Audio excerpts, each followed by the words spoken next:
आपकी किताब है आईपीएल 2020। सबसे पहले किताब जो है एक लंबी प्रक्रिया से सामने आती है, तो कब इस किताब की आपको जरूरत लगी कि इस तरह की एक किताब आपको लिखनी चाहिए? क्यों ये जरूरत आपने महसूस की कि आईपीएल 2020 जैसी किताब बनी चाहिए? असल में हुआ ये था कि जब लॉकडाउन लगा था उस समय दुनिया भर में सारी खेल गतिविधियां बंद हो गई थी। क्रिकेट ही नहीं, क्रिकेट के अलावा भी सारी खेल खेल की गतिविधियां लगभग बंद थी। हम्म। और उस दरमियान भी ये था कि बार बार ये खबर कहीं से आती रहती थी कि आईपीएल कब शुरू होगा। ठीक है ना। हम्म। भारत भर में सारी, भारत में भी, हमारे देश में सारी गतिविधियां बंद थी, लेकिन ये बार बार आती थी न्यूज की आईपीएल कब होगा। तो मेरे दिमाग में ये उठा एक प्रश्न सहज ही कि आखिर आईपीएल में ऐसा क्या है कि आईपीएल पे इतना स्ट्रेस दिया जा रहा है कि आईपीएल कब होगा।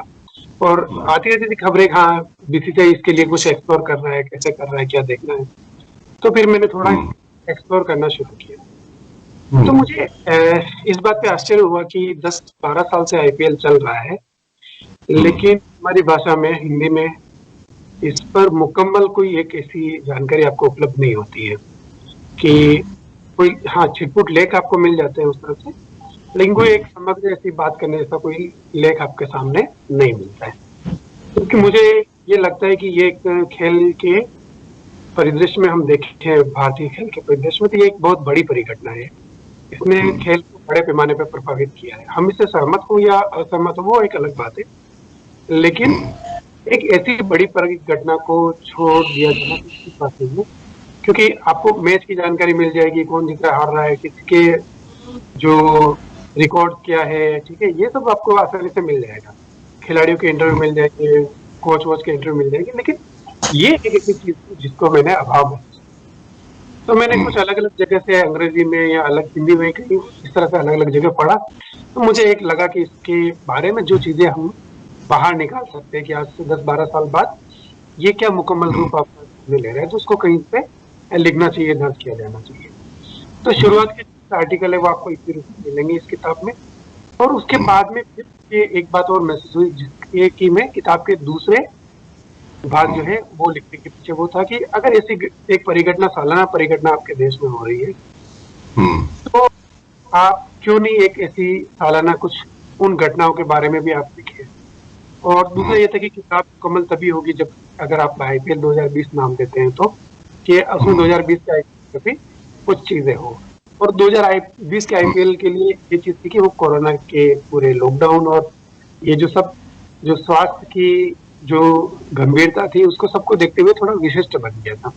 तो इस प्रक्रिया में इस किताब की योजना बनी। तो आप देखेंगे, अगर इस किताब में आपने देखा होगा, तो ये आईपीएल की जो पूरी राष्ट्रवाद से कैसे जुड़ता है, या फिर जो इसकी इकोनॉमी जो है वो इन सब चीजों के साथ, वो सिर्फ खेल के ऊपर नहीं होकर, मतलब टीवी ने इसका कैसा प्रसारण किया है उसके ऊपर है, विवाद क्या हुए, तो ये सब एक समेटने की कोशिश की गई 2020 के आईपीएल पे। एक मतलब आपको एक बड़ी बड़ी पिक्चर इस किताब से मिल जाए। सोच रहे थे कि आईपीएल हमारे कल्चर में किस तरीके से स्टैब्लिश हुआ है जब से ये शुरू हुआ है, और वो कल्चर प्रिंट कल्चर में कभी, प्रिंट मीडिया में कभी एक्सप्लोर आपको जब करने को मिलता है तो वो बस मैच के विवरण के रूप में मिलता है, एक मैच की उपलब्धि के रूप में मिलता है।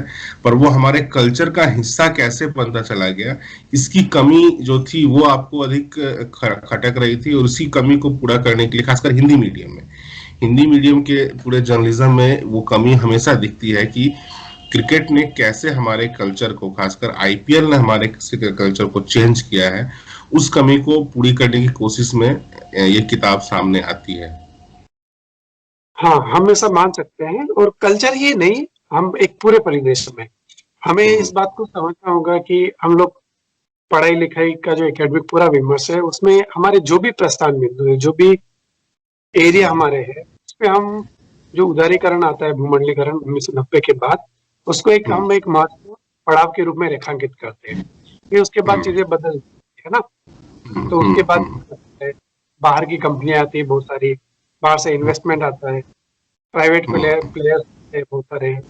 और उसके बाद जो है आपकी इकोनॉमी बदलती है, और उस इकोनॉमी के प्रभाव स्वरूप मीडिया का पूरा परिदृश्य बदला, पढ़ाई लिखाई की दुनिया बदली, यूनिवर्सिटीज बदली, नए डिसिप्लिन आए, साहित्य में आप देखें तो नई के विमर्श आए, है ना? हम्म, तो हम्म, खेल पर भी प्रभाव पड़ना लाजमी था। हम्म, खेल के प्रभाव जो हम्म, है वो T20 और IPL इस रूप में हमारे सामने है। तो हम्म, जाहिर सी बात है कि जब ये प्रभाव आ रहा था और इस रूप में हमारे सामने आया, तो इसको जो एक समग्रता में देखे जाने की आवश्यकता थी। तो मैंने एक प्रयास हम्म। किया इसको कि कैसे इसने हमारे यहाँ पे पूरे समाज से ये कैसे प्रभावित हुआ और समाज को इसने कैसे प्रभावित चूंकि हम दोनों जो हैं जेएनयू से पढ़े लिखे हैं जेएनयू में, और जेएनयू की ग्लोबलाइजेशन को लेके एक अलग समझदारी भी है। ठीक है, हम लोग ग्लोबलाइजेशन को आर्थिक रूप से अधिक डिफाइन करते हैं, इकोनॉमिक एस्टेब्लिशमेंट के रूप में अधिक डिफाइन करते हैं, और इस रूप में भी डिफाइन करते हैं कि उसके बाद जितने प्राइवेट प्लेयर्स थे उन्होंने संसाधनों पर जबरदस्त कब्जा किया। ठीक है, उसके बाद एक नई चीजें हमारे सामने आई, नए तरह के डिस्कोर्स आए। तो संसाधनों के कब्जा का जो पूरा कॉन्सेप्ट है ग्लोबलाइजेशन का, उसको क्रिकेट और आईपीएल के में अगर हम एस्टेब्लिश करने की कोशिश करें उस पूरी थ्योरी को, तो किस तरीके से देखा जाए, वो क्रिकेट को कितना अफेक्ट करता है और हमारे बाकी पूरे खेल के जगत को किस तरीके से अफेक्ट करता है, उसको आप किस तरीके से देखते हैं? असल में यहाँ पे एक कंफ्यूजन है, एक थोड़ा सा, जो हाँ, हमारी जो लोकप्रिय जो हाँ, चर्चाएं है, विमर्श है, उसमें ये जो हाँ, हाँ, उदारीकरण का पूरा कंसेप्ट जो था, वो हाँ, कंसेप्ट हाँ। था मोनोपोली को तोड़ने को लेकर, है ना? हम्म, हम्म, हम्म, कि हम क्या देखते हैं, हमारे यहाँ वो कंसेप्ट एक मोनोपोली को तोड़ के दूसरी मोनोपोली में कन्वर्ट हो रहा है। ये हम्म, उदारीकरण का जो अपने आप का जो कंसेप्ट था, उसी हम्म, का जो है उसी का उल्टा हो रहा है ना? हम्म, उदारीकरण का कंसेप्ट ये था ना कि जो कुछ जैसे सरकार की मोनोपोली हर चीज में, हम्म, मीडिया से लेके हर मार्केट, हम्म, हर जगह सरकार वो मोनोपोली तोड़नी है ना? हम्म, ये ये उस उदारीकरण के साथ आएगा। तो उसकी वजह से क्या होगा? उसकी वजह से ये होगा कि जब आपके पास ये मोनोपोली टूटेगी, उस मोनोपोली के टूटने के साथ आपके एवेन्यूज बढ़ जाएंगे, आपके प्लेटफॉर्म, आपके लिए मंच बढ़, यानी जैसे कि पहले दूरदर्शन था, तो दूरदर्शन के अलावा आज देखिए तो 200-300 नए चैनल आ गए। ठीक है, ये इस तरह की चीजें खेल के मैदान में होने लगी। ठीक है, होने लगी कि पहले से एक एक राष्ट्रीय टीम खेलती थी, तो उसमें से एक 15 से 20 लोगों का, ज्यादा से ज्यादा 20 लोगों का एक टीम होती थी, वही खेलती थी। किसी को पैसा मिलता था, पैसा भी बहुत कम मिलता था, और दूसरा प्रसिद्धि मिलती थी। अब क्या है, अब आपके पास 8 टीमें होगी। ठीक है, हर टीम में 10-12 भारतीय खिलाड़ी तो है ही, तो आप, और एक की जगह वो आप उसको 8 से मल्टीप्लाई कर लीजिए, तो इस तरह से अवसर भी बढ़ जाते हैं आपके पास, और आपके पास बढ़ जाते हैं। तो एक ये यहाँ पे वो है। लेकिन जो आप कह रहे हैं कि किस तरह से इसने मोनोपलाइज किया, तो वो अभी तक दिख रहा है, लेकिन इस बात की पर्याप्त आशंका है आने वाले कुछ साल में हो सकता है कि आपको जो है मतलब 8 टीम एक आदमी की हो जाए। हालांकि इस पे हालांकि है बीसीसीआई का जो रूल वगैरह, वो इसी रूप में बना है। उनके पास खास, जैसे अभी आपने ऑक्शन में देखा होगा ना, कि मिनिमम 20 लाख से कम में किसी को नहीं खरीद सकते हैं, है ना? अधिकतम जो वो कीमत कोट करने का, और वो सब है उनका। ठीक है ना? तो इनके भी रूल है, आती है फ्रेंचाइजी, उनके भी रूल है। उन्होंने रूल तोड़ा तो सीएस और उसको बैन कर दिया था, तो वो है। लेकिन जब एक इतना बड़ा हो जाए, कोई अगर मोनोपोली बनाना चाहे, तो रूल तो बदल जाते ही है। तो उस बात की नहीं किया। क्रिकेट और राष्ट्रवाद और क्रिकेट एक धर्म के रूप में जब हम लोग उसको डिफाइन करते हैं या हम लोग उसको पढ़ते समझते भी हैं, तो हाल के दिनों में हम लोगों ने देखा है कि क्रिकेट का राष्ट्रवाद जो है उसका दायरा हम लोग का बढ़ा है। हम लोग बाहर के खेल के भी प्रशंसक हुए हैं, हम दूसरे खिलाड़ी को खेल के भी प्रशंसक हुए हैं, पर ये जो है सोशल मीडिया पे ट्रोलिंग के रूप में सामने आने लगता है। तो इसको किस तरीके से दिखाया जाए? क्रिकेट में जो एक नए तरह का धर्म के दायरे में आया, फिर अब एक नए राष्ट्रवाद के दायरे में आ रहा है, और वो आपके खेल स्पिरिट को भी चैलेंज कर रहा है, तो उसको कैसे तरीके से डिफाइन किया जाए? हाँ, ये खेल स्पिरिट को चैलेंज करता है। आप एक अवेयर व्यक्ति है, आपने बहुत सारे लोगों को देखा होगा कि वो खेल की बारीकियां या नियम नहीं जानते हैं, क्रिकेट या दूसरे खेलों के बारे में। लेकिन ठीक है, अपने देश का टीम है, अपने देश का खिलाड़ी है, तो हम उसके सपोर्ट के लिए देखेंगे, है ना? तो ये बात रहती है कि अधिकांश लोग खेल के लिए खेल को नहीं देखते, बल्कि वो उसको देश से जोड़ के देखते हैं। तो जब 2008 में आपको ध्यान होगा, उस समय वर्धा में थे कि आईपीएल जब शुरू हो रहा था, तो बहुत सारे लोगों के पास ये दुविधा रहती थी, ये डिलेमा रहता था कि हम किसको सपोर्ट, है ना, क्योंकि यार इधर भी हमारे खिलाड़ी है, इस टीम में भी हमारे खिलाड़ी है, इस टीम में विदेशी खिलाड़ी है, इस टीम में भी विदेशी खिलाड़ी है, किसको सपोर्ट करें। 2008 में तो पाकिस्तान के खिलाड़ी भी खेल रहे थे, तो आप सोचिए कि पाकिस्तान के खिलाड़ियों की प्रशंसा में क्या हालत हो जाएगी। लेकिन उस समय पाकिस्तान के खिलाड़ी क्रिकेट लेते थे, छक्का मारते थे, तो तकलीफ थी बहुत। तो ये एक दुविधा थी उस समय लोगों के। तो इसने क्या किया कि ये इस दुविधा को एक नया रूप दिया, और आज के कुछ सालों बाद एक हद तक जो रिजिडिटी थी वो क्रिकेट नेशनल, वो टूटी आईपीएल की वजह से। तो होगा कि आज ये हुआ कि भारतीय जो क्रिकेट प्रेमी है वो विदेशी खिलाड़ियों के बारे में जानने लगे, भारतीय खिलाड़ी जो है वो भी विदेशी खिलाड़ियों से परिचित होने लगे, तो एक आपस में उसका परिचय बढ़ता है। अच्छा, खिलाड़ियों के बीच में भी क्या, आईपीएल में जब साथ में खेलते हैं, तो जब राष्ट्रीय टीमों से होते हैं तो वो लड़ाई झगड़े और उतने नहीं होते हैं जितने पहले हम हमारे जमाने में देखते थे। हम जब पुराने जमाने में बचपन में जब वर्ल्ड कप होता था, हाँ, वो बैट लेके पीछे दौड़ गया और वो हो गया। तो खिलाड़ियों के बीच में आपसी सद्भाव देखने को मिलता है, तो उसका प्रभाव जो है उन खिलाड़ियों के जो प्रशंसक होते हैं उन पर भी पड़ता है। तो इस वजह से उसको एक हद तक जो है उसको वो टूटी है वो क्रिकेट राष्ट्रवाद की भावना, लेकिन फिर भी अभी तक वो पूरी तरह से खत्म नहीं हुई है, ये बात सही है। लोग अभी भी जो है जब भारतीय टीम खेलती है तो वो राष्ट्रवादी भावना आ ही जाती है, और आईपीएल में फ्रेंचाइजी की भावना आ जाती है। तो अभी वो दोनों के बीच संतुलन चल रहा है।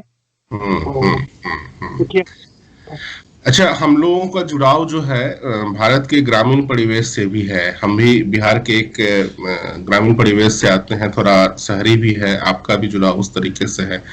तो आईपीएल ने किस तरीके से गांव गली क्रिकेट को या गांव के क्रिकेट को किस तरीके से बदला है, जो हम लोग टेनिस बॉल टूर्नामेंट्स देखने लगे हैं, जो पहले नहीं होते थे। आजकल टेनिस बॉल टूर्नामेंट बड़े पैमाने पे होते हैं, और इस बात को धोनी अनटोल्ड स्टोरी में बड़े अच्छे तरीके से फिल्माया भी है कि उसने बाकायदा टेनिस बॉल क्रिकेट में कितना पार्टिसिपेट भी किया। तो इसको आप किस तरीके से देख रहे हैं? क्या आईपीएल के कारण वहां पे लोगों की गैदरिंग बढ़ी है, या छोटे जो फिनांस प्लेयर्स हैं वो भी इसके तरफ इंटरेस्ट दिखाना शुरू किए हैं कि यहाँ से भी एक हम इनकम भी कर सकते हैं और नए टैलेंट को भी इमर्ज कर सकते हैं? हाँ, ये एक बड़ी इंटरेस्टिंग चीज हुई। आईपीएल अपने आप में एक जो है सफल आयोजन है, उसके साथ में इसने देश भर में लोगों को प्रोवाइड किया इसके लिए। तो अब देश भर में अलग अलग स्तर पे बहुत सारी ऐसी लीग शुरू हुई है, दूसरे खेल में भी शुरू हुई है। इंडियन सॉकर आप देख लीजिए, फुटबॉल की अलावा भी हुई, और कबड्डी की हो रही। ये तो बड़े पैमाने पे राष्ट्रीय स्तर पे, लेकिन इसके अलावा भी आप देखिए तो छोटे छोटे स्तर पे भी जो है ना ऐसे लीग होने लगी है क्रिकेट की, दूसरे खेलों की। क्रिकेट की अभी देखिए तो झारखंड की, बात की पांडिचेरी की, राजस्थान की, ठीक है, अलग अलग स्टेट की लीग होती है। बहुत सारी तो बीसीसीआई के दायरे की बाहर की होती है, प्राइवेट होती है ना। जो क्लब के होते थे वैसी लीग होने लग गई। प्रोवाइड किया है, डिस्ट्रिक्ट लेवल पे जाके होती है वो। डिस्ट्रिक्ट लेवल मतलब मैंने जो एक बहुत जबरदस्त जो चीज देखी थी वो ये था कि एक ही जाति की लीग है, ठीक है, कोई भी एक जाति रख लीजिए, ठीक है, उस जाति के बाद की क्रिकेट लीग हो गई, ठीक है, और उस जाति क्रिकेट क्या होगा, उसी पूरी लीग वही जाति के लोग खेलते हैं, उसी जाति की अलग अलग गांवों शहरों की टीमें होती है, ठीक है। ये चीज कहाँ तक चली गई, और उसमें जो भारत का एक परंपरागत जो सामाजिक संरचना थी उसमें जाके फिट हो गई एकदम। तो ये एक बड़ी दिलचस्प, तो इसने प्रभाव तो डाला है उसने। इसमें ये होता है ना कि जैसे अभी मुंबई में एक हो रही थी लीग, तो मैं उसका देख रहा था, तो जो टीमें रजिस्टर कर रही है उनसे एक पर्टिकुलर फीस ले ली जाती है, फिर कुछ स्पॉन्सर मिलते हैं, आयोजक मिल जाते हैं, और उनके आधार पर करवा लेते हैं। उसमें आयोजन का फायदा हो जाता है, खिलाड़ियों को भी मिल जाता है, इनाम की राशि मिल जाती है। और प्रसारण वगैरह कहीं होता है तो उसमें तो लोकल प्रसारण में आपने ये देखा होगा ना, जैसे छोटे शहरों के केबल टीवी कैसे चल रहे थे लोकल, बिल्कुल बिल्कुल बिल्कुल, सिटी केबल टाइप के। हाँ सिटी केबल, उसी तरह से उनके जो है ना छोटे छोटे उनको विज्ञापन वाले मिल जाते हैं, ठीक है, चला लेते हैं। तो उसने बहुत बड़े पैमाने पे प्रभावित किया है ये। अच्छा, एक सबसे बड़ा क्वेश्चन है जो अक्सर क्रिकेट के आईपीएल के पूरे इस पे उठता है कि इसने क्लासिक क्रिकेट, टेस्ट क्रिकेट को सबसे अधिक इफेक्ट किया है। और खासकर जब हम टेस्ट क्रिकेट का पूरा मोड आज के डेट में देख रहे हैं, अब हम लोग फॉलो ऑन बहुत कम देखते हैं। तो खिलाड़ियों की खेलने की शैली भी जो है, वो खेल तो रहे हैं टेस्ट, लेकिन वो 2020 नुमा ही खेल रहे हैं। तो क्या इस सवाल को गंभीरता से देखा जाए कि आईपीएल ने हमारे टेस्ट क्रिकेट के पूरे क्लासिक सेंस को, क्योंकि टेस्ट क्रिकेट जब भी होते हैं उसको दर्शक खूब मिलते हैं, उसको उसी हिसाब से प्रसारण मिलता है, उसकी कमाई भी उस हिसाब से ही हो रही है। भारत में तो टेस्ट क्रिकेट होता है तो काफी भीड़ भी होती है स्टेडियम्स वगैरह में। तो कैसे इसने टेस्ट क्रिकेट के पूरे क्लास को भी इफेक्ट किया है, इसको आप किस तरीके से देखते हैं? देखिए, इसकी बात वहीं से जुड़ी है जो कि कोई भी नई चीज आती है, जब वक्त बदलता है जमाने के साथ, तो उसका प्रभाव तो पूरी संरचनाओं में पड़ता ही है। जैसे आप समाज में देख लीजिए, 90 के बाद जो बदलाव, सामाजिक बदलाव हुए, नए वर्ग जो उभरे या नए तरह के लोग जो है, उसका प्रभाव पूरी सामाजिक संरचना पे पड़ा ना। ये प्राइवेट जो चैनल्स आए, उसका प्रभाव पुरानी जो मीडिया की संरचना थी टीवी की, उस पर पड़ा। उसी तरह से है, नया ये फॉर्मेट आया तो इसका प्रभाव उस पर पड़ना तय था। ठीक है। और इसमें सबसे बड़ी बात है कि जब ये क्रिकेट, आज के जमाने में जो क्रिकेट है वो मेनली चलता है टीवी प्रसारण पे, है ना। अभी तो खाली स्टेडियम में मैच हो रहे हैं, ठीक है। जब जो ट्रेडिशनल सेंस क्या था कि लोग जो देने टिकट खरीद के जो स्टेडियम में जाते हैं, वो मुख्य के जरिए ही उनकी कमाई होती है, और सेकंड काम है टीवी में प्रसारण होना, है ना। लेकिन वो बिल्कुल बदल गया, स्टेडियम खाली है और मेन कमाई जिसे हो रही है, लोग टीवी पे देख रहे हैं, है ना। ये तो पूरा जो है आज के जमाने में बदल गया टीवी की वजह से। तो अब T20 के आने का भी यही कारण था, एक टीवी, क्योंकि वनडे पूरा दिन किसके पास खाली होता है ना। समय हम स्टूडेंट थे तो स्टूडेंट के अपने वो होते हैं, क्लासेस होती है, टीचर जो जॉब वॉब करते हैं उनके अपने काम होते हैं, ठीक है। लोग इतने देख थे, तो कहा कि अच्छा क्या करें, तो अच्छा ठीक है, शुरुआत के 10-15 ओवर लोग देखते हैं, आखिर के 4-5 जब ज्यादा रन बनते हैं तो उन्हीं को 20 ओवर का बना देंगे। तो वो आया, तो उसका इसी की वजह से उसका प्रभाव पड़ा। और ये है कि ज्यादा अवसर आपके पास T20 में होते हैं, तो ज्यादातर जो खिलाड़ी आते हैं वो उसी रूप में खेलने के लिए आते हैं T20 के लिए, क्योंकि वहां पे आईपीएल है। जितना आप साल यहाँ से कमाएंगे उतना जो है एक 2 महीने भी नहीं है वहां पे कमा लेंगे आप।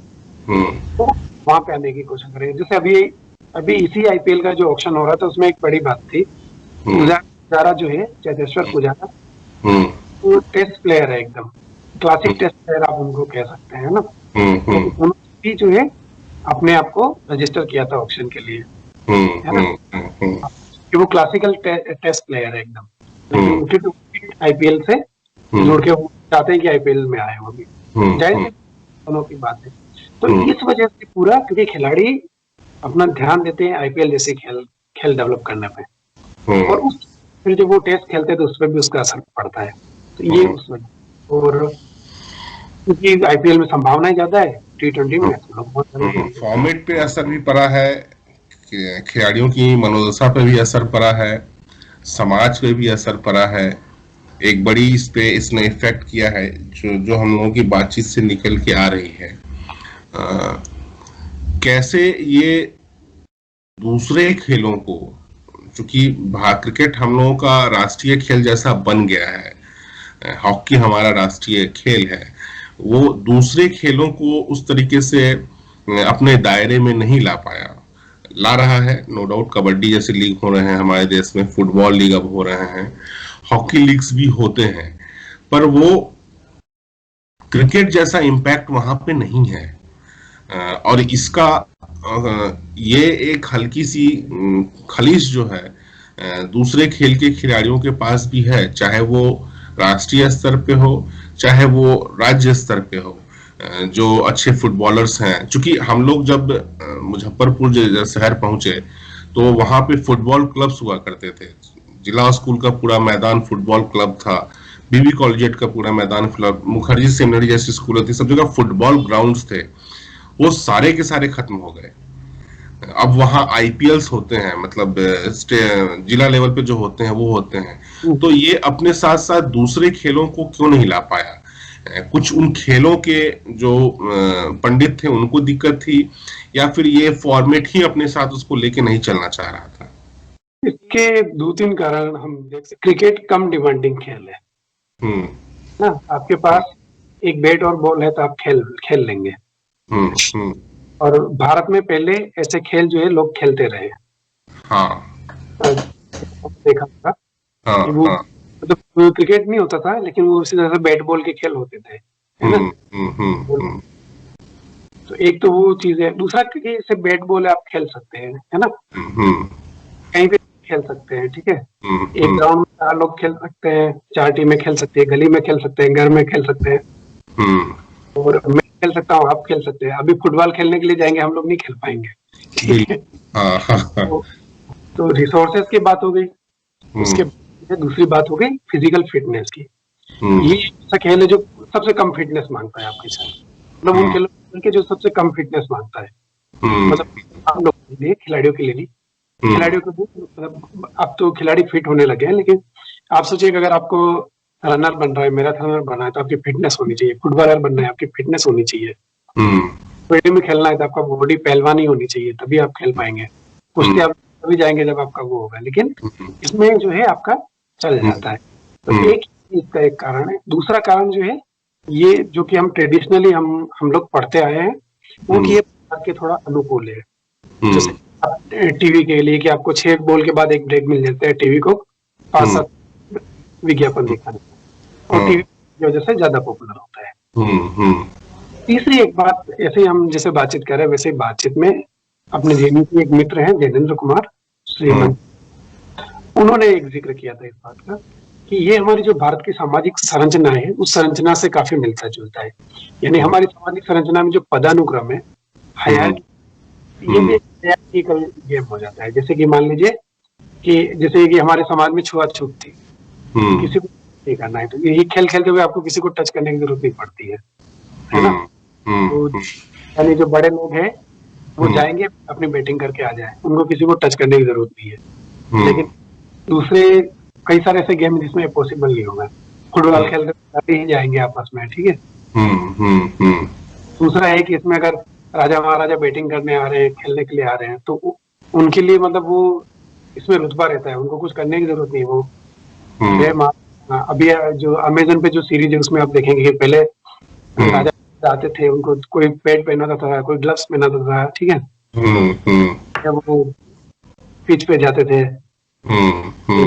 राजा की खुशामद के लिए लोग जो है उनको ज्यादा रन बनाने का मौका देते थे।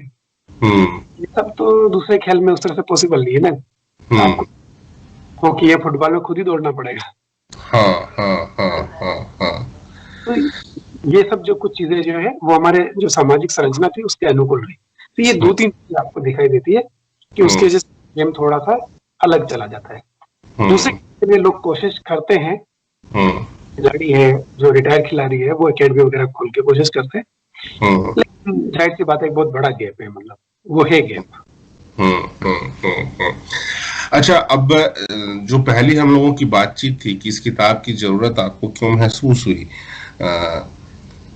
खेलों की रिपोर्टिंग, खासकर क्रिकेट की रिपोर्टिंग जिस तरीके से हिंदी और अंग्रेजी अखबारों में हम देखते हैं, अंग्रेजी हिंदी अखबारों में केवल वो खेल तक ही सीमित है। खेल बाकी किस तरीके से चीजों को इफेक्ट कर रहा है, या खेल किस तरह के कल्चर को एस्टेब्लिश कर रहा है, किस तरह के स्ट्रक्चर को तोड़ रहा है, जैसी बातचीत हम लोग अभी अब कर रहे हैं, उस पे बहुत कम राइटिंग्स हैं, या अगर राइटिंग्स हैं भी तो कुछ सेलेक्टेड राइटर्स हैं हमारे पास। अधिकतर उनके ट्रांसलेशन ही हम लोग पढ़ते हैं, अधिकतर तो रामचंद्र गोहेन उस पर लिखते हैं या फिर दूसरे कुछ लोग हैं। तो क्रिकेट जब इतना बड़ा एक मीडियम है तो फिर क्यों नहीं उसको एक एस्टेब्लिश्ड कॉलम के रूप में हिंदी मीडियम ने भी इसको सोचा। इंग्लिश मीडियम में तो जब भी हम देखते हैं तो बड़े बड़े कवरेज देखते हैं, बड़े बड़े आर्टिकल्स आते हैं, गावस्कर कॉलम सब लोग पढ़ते थे, काफी पॉपुलर था हम लोगों के बीच में। तो इस कमी को कैसे देखा जाए, इस कमी को कैसे फिर भरा जा सकता है, क्योंकि वेब मीडिया में भी हम लोग उस तरह की जर्नलिज्म स्पोर्ट्स को लेके नहीं देख रहे हैं, वहां पे भी एक इंफॉर्मेटिव चीजें चल रही हैं। इस कमी को कैसे भरा जाए? और देखिए, आपने ये बात बहुत सही कही है एकदम। हम्म, और हिंदी मीडिया की जहां तक बात है, तो हिंदी मीडिया का अधिकांश जो हिस्सा है वो एजेंसियों के बल पर चलता है ना। तो आप वेब में भी देखेंगे, एक हद तक प्रिंट में भी देखेंगे, कुछ अखबार तो आप अगर खोल के देखें तो पता चला कि वहाँ पे 80% जो मटेरियल है वो एजेंसी ने दिया हुआ है, यानी एजेंसी ने जो दिया उसको उसको कर दिया। तो वो क्या है कि आपके जो रिपोर्टर है उसका, या जो लेखक है फ्रीलांस जिससे आप लिखवाना चाहें, उन सबको पैसा ना देना पड़े, अगर आपने एजेंसी से जो लिया उसी से करना, तो पैसा बचाने का वो एक उपक्रम होता है। तो उस वजह से जो है वो आप जो एजेंसी से मिल रहा है उसी को आप छाप देंगे, उसी को आप जो है अपलोड कर लेंगे, चला लेंगे। और तो इस वजह से आपको जो है लेखकों को आप मौका नहीं देंगे। और अंग्रेजी में अभी भी एक चीज है कि लोग जो है पढ़ने और लिखने में और छापने में चीजों की इस तरह के अगर आते हैं चीजें तो उनको मौका देते हैं। उसका एक कारण ये है कि अंग्रेजी अंतर्राष्ट्रीय स्तर पर पढ़ी जाती है। तो अंतर्राष्ट्रीय स्तर पे आपके जो है सर्कुलेशन के थोड़ा सा आपकी इमेज भी बनती है, और एक मीडिया हाउस के रूप में, तो उसके बहुत सारे मार्केट स्ट्रेटेजी के फायदे होते हैं। तो उस वजह से वो ध्यान रखते हुए, लेकिन उनको पता है जो हिंदी के जो इंस्टीट्यूशन है मीडिया के, उनको ये पता है कि उनको जो है उनकी मार्केटिंग या उनका जो मार्केट है वो हिंदी बेल्ट है, हिंदी के पाठक, तो उनको उस इमेज बिल्डिंग की चिंता नहीं है। तो वो उसके लिए वो चला देते हैं वहां पे जो मटेरियल हम दे रहे हो। तो इस बात है कि जो अच्छे लेखक है उनको एनकरेजमेंट नहीं मिलती उसकी वजह से। जैसे आप जैसा बताया था कि आपने भी लिखने की, लेकिन जो है कोई उसको करने के लिए तैयार नहीं था, क्योंकि उनको पता है कि उनके पाठकों को एजेंसी से लेके देंगे, वो भी एजेंसी को भी लोग पढ़ लेंगे, तो नए पाठकों को वो इस तरह का मौका दे, क्यों अपना जो है रिसोर्सेज ज्यादा खर्च करे।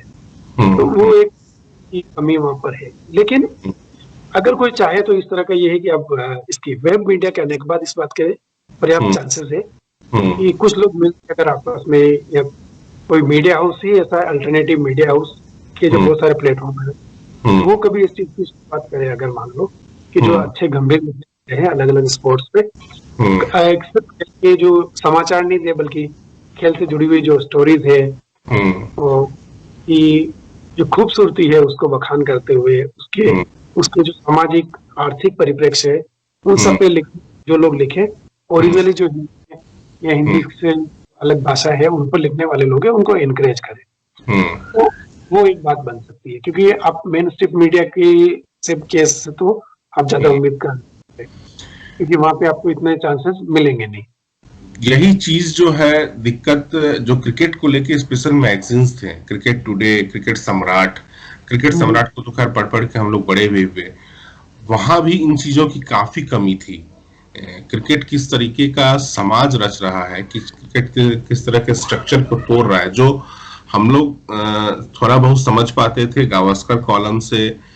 बाद में जब अंग्रेजी थोड़ा पढ़ने लगना शुरू किए तो गुहा सर के आर्टिकल वहां देखते थे। पर एक बड़ा वर्ग है जो इस तरह की चीजों को पढ़ना चाहता है, जो केवल क्रिकेट को रनों की गिनती और भागदौड़ से नहीं देखता है। वो कैसे, जैसे जिस समय आईपीएल आया, चीयर्स लीडर्स पे बड़े विवाद हुए थे कि उनको रखने की क्या जरूरत है। काफी लोगों ने उस पे आर्टिकल्स भी लिखे कि उनके कपड़े कैसे होंगे, वो कैसे हमारे कल्चर को इफेक्ट कर सकता है। बट उसके बाद उस समय काफी राइटर्स को न्यूज़पेपर ने मौका भी दिया कि हाँ आप इस पे लिखिए, लेकिन उसके बाद चीजें सीमित होती चली गई। कुछ खास ही लोग लिख रहे हैं इस पे। आप हिंदी और अंग्रेजी दोनों भाषाओं से परिचित है, दोनों भाषाएं जानते हैं, समझ लेते हैं। आप कभी जो खेल प्रसारित होते हैं उनकी कमेंट्री देखिएगा, दोनों हिंदी और अंग्रेजी, हाँ हाँ हाँ फर्क आ जाता है। हाँ हाँ हाँ हाँ वो वही उसी तरह की बात है, क्योंकि अंग्रेजी की जो कमेंट्री होती है वो दुनिया भर में प्रसारित की जाती है, तो वो दुनिया भर के दर्शक देखते हैं, भले भारत और इंग्लैंड का मैच हो रहा हो, लेकिन जो है भारत और इंग्लैंड के अलावा भी दुनिया भर में, ऑस्ट्रेलिया में जहाँ जगह लोग क्रिकेट देखते हैं वो लोग देखते हैं वहाँ पे। इसी तरह से आईपीएल हो रहा है, आईपीएल सिर्फ भारत में हो रहा है, लेकिन आईपीएल में दुनिया भर के खिलाड़ी देखते हैं, सब तरह के लोग देखते हैं उसके साइड।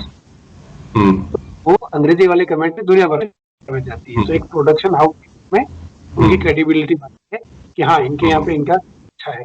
तो वो हो सकता है कि आगे भी वहाँ के जब टेलीविजन के राइट्स जब आते हैं तो उसमें मौका मिलता है आपको अपने आप को ऊंचा उठाने के, दिखाने की, तो वो है। लेकिन हिंदी पे जो है इतना ध्यान नहीं दिया जाता है। और एक कमेंटेटर ने ही एक इंटरव्यू में बोला था कि हिंदी कमेंटेटरी में अधिकांश लोग तो ऐसे होते हैं जिनको जो है जो खुद हिंदी नहीं बोलते हैं। कोई पंजाबी हिंदी बोलता है, कोई हैदराबादी हिंदी बोलता है, कोई मराठी हिंदी बोलता है, कोई बंगाली हिंदी बोलता है, ठीक है। तो प्रॉब्लम तो होनी ही है। तो ये मतलब बात है कि आप सोचे कि वो वहीं से ये चीज शुरू हो जाती, तो वही लॉजिक मीडिया में। इवन अगर जो हिंदी कमेंट्री करते हैं, जो खिलाड़ी आजकल क्रिकेट में कर रहे हैं, उनसे ही अगर आप न्यूज़पेपर एडिटोरियल्स वगैरह लिखवाएं या खेल कॉलम्स लिखवाएं, नहीं आप नए राइटर्स को चांस दें, एस्टेब्लिश राइटर को चांस दें, तो एक क्रिकेट को देखने का या बाकी खेल को देखने का एक अलग नजरिया सामने आता है, और उससे आपकी व्यूअरशिप भी बढ़ेगी, नो डाउट। सहवाग अगर लिख रहे हैं और गावस्कर अगर लिख रहे हैं, तो कहीं ना कहीं तो वो आपके व्यूअरशिप को इफेक्ट करती है। ये कर सकते हैं, अनुवाद करके भी ले सकते हैं, जैसे संजय मांद्रेकर लिखते हैं रेगुलर, और एसटी में उनका आता है ना, आकाश चोपड़ा हैं, ठीक है ना। आकाश चोपड़ा हिंदी में कमेंट्री करते लिखते हैं, वो उनका अंग्रेजी में उनका आता है, लेकिन अखबारों में उसमें उनका नहीं आता है। ये तो मतलब इशू है कि ऐसा नहीं कि उनसे करवा नहीं सकते। पहले आते ही थे रवि शास्त्री वगैरह के, इनके भी कॉलम आते ही थे, लेकिन वो धीरे धीरे अब जो है पूरा एजेंसी के हाथ चला गया। महिला विषयों पे ज्यादा गंभीरता से देखता समझता हूँ। इस पूरे किताब को लिखने के दौरान कहीं आपको इस बात की कमी लगी कि जिस तरीके से मेंस क्रिकेट को आगे बढ़ाया गया है, फीमेल क्रिकेटर्स अब हमारे सामने बहुत लाइमलाइट में है, फीमेल आईपीएल भी सामने आता है, वर्ल्ड कप्स भी सामने आ रहे हैं, अब हमारे सामने फीमेल काफी क्रिकेटर्स हैं। क्या कहीं लगता है कि दोनों के बीच में बराबरी है, दोनों का जिस तरीके से स्ट्रक्चर है, दोनों जिस तरीके से प्रसारित हो रहा है, जिस तरीके से इसको व्यूवर्स मिल रहे हैं, या फिर वहां भी और इनपुट देने की जरूरत है, उसकी कमी है थोड़ी? बराबरी का तो कोई सवाल ही नहीं है ना। अभी आप देख लीजिए कि भारत की जो महिला टीम है उसमें 1 साल के बाद अब जाके अंतर्राष्ट्रीय क्रिकेट, ठीक है। भारत की पुरुषों की जो टीम है वो ऑस्ट्रेलिया से खेल रही है, नवंबर है ना, इंटरनेशनल खेल रही है। उसके भी 4-5 महीने बाद महिला टीम को खेलने मिला भी लखनऊ में जो हो रहा है। लखनऊ में जिस टीम से खेल रही है साउथ अफ्रीका की, वो अफ्रीका की सीरीज पाकिस्तान से खेल के आ गई, उससे पहले उन्होंने डोमेस्टिक खेला। वो तो जो है कहीं पे बराबरी की तो कहीं बात है नहीं। ये चीज में किताब में भी एक चैप्टर रखते हुए, इसीलिए कि उसका जिक्र हो। तो आईपीएल हो रहा था तो उसमें तो इसको शामिल किया, ये अच्छी बात थी कि उन्होंने शामिल किया। वो आसानी से रिजेक्ट कर सकते थे कि नहीं प्रॉफिटेबल नहीं है, बहुत मुश्किल है, नहीं करेंगे, लेकिन उन्होंने वहां किया। सबको उम्मीद करने के बाद आईपीएल खत्म हुआ। जैसे पुरुष टीम का ऑस्ट्रेलिया था, वैसे महिलाओं के लिए भी कुछ इमीडिएट कुछ आयोजन होगा, लेकिन वो हुआ नहीं, आखिर में जाके मार्च में जाके हुआ। टेस्ट देख लीजिए, महिलाओं की कहाँ टेस्ट क्रिकेट है। अभी बात सुनने में आ रहा है कि इस साल भारतीय टीम इंग्लैंड से एक टेस्ट क्रिकेट खेलेगी, भारतीय महिला टीम। इससे पहले खेला था वो 2014 में था, ठीक है। तक कोई टेस्ट नहीं हो रहा है, तो बराबरी की बात नहीं है नहीं। और आप प्रसारण के स्तर पर भी देख लीजिए तो यही होता है। अभी जैसे कल ही जो एक ही टाइम पे भारत की महिला और पुरुष दोनों टीमों के मैच है, तो पुरुष टीम की तैयारी के लिए स्टूडियो वगैरह में 1 घंटे पहले से चल रहा था, महिला टीम का कोई प्रोग्राम नहीं था, वो 5 मिनट पहले शुरू हुआ। और तो उसको उनका तर्क ये होता है उसको कम लोग देखते हैं, स्पॉन्सर नहीं मिलते हम लोगों को, इसलिए हम लोग जो है वो ज्यादा वो नहीं करते। तो ये तो कहीं है नहीं इसमें। और उस पे और ये बात सही है कि बहुत प्रतिभाशाली खिलाड़ी है वहां पे भी, खेलती है अभी भी है, वो भी है। तो वो जब मौका मिलता है तो वो दिखाती भी है खेल अपना, तो उनको मौका मिलना चाहिए। अगर उनको अवसर मिलेगा तो वो बेस्ट काम करेगी। अभी जो 2 वर्ल्ड कप जो हुए उसमें फाइनल तक पहुंची भारतीय महिला क्रिकेट टीम, बिल्कुल बहुत फायदा हुआ। और जैसे दूसरे खेलों में दंगल वगैरह जो फिल्में आई उससे फायदा हुआ है ना। अभी मिताली राज पे भी एक फिल्म आ रही है, कुछ आने वाले फिल्म वगैरह चल रही है, के आने के बाद भी काफी पड़ेगा। आशा की है। जैसे जैसे एक हम लोग की इकोनॉमी ग्लोबलाइजेशन के बाद जैसे जैसे बूस्ट हुई है, हमारी परचेजिंग पावर जैसे बढ़े हैं, हमारे घरों में भी वो अलग अलग कमरों में टीवी का एक कल्चर आया है। अब हम लोग जो है एक साथ सपरिवार टीवी देखने का कॉन्सेप्ट कम हुआ है, तो वो शायद फिर जो है मोड में चेंज करे कि एक ही घर में वुमेन क्रिकेट भी देखा जा रहा है और मेल क्रिकेट भी एक समय में देखा जा रहा है। ये हम लोगों को उम्मीद है कि फ्यूचर में जिस तरीके से मीडिया भी अब और प्राइवेट प्लेयर्स भी फीमेल क्रिकेट को प्रमोट कर रहे हैं, आर्टिकल्स उनपे खेल पे भी लिखा जा रहा है।